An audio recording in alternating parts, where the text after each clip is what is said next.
How to fix NFL Sunday Ticket playback error.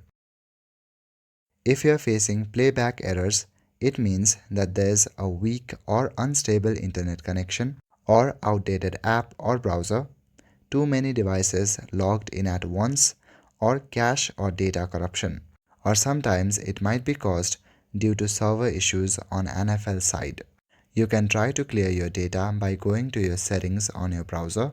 From the left panel, select the option Privacy and Security and click on Delete Browsing Data.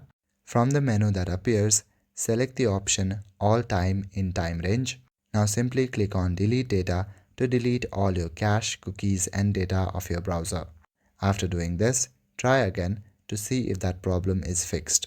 If you are still facing some kind of error, then you can try a different web browser or in your mobile device. Additionally, also give your device a quick restart to see if that helps. If you are using Chrome web browser, then you can use a different application or different browser. This way you can spot where the problem is arising. So that's all for today. Thank you.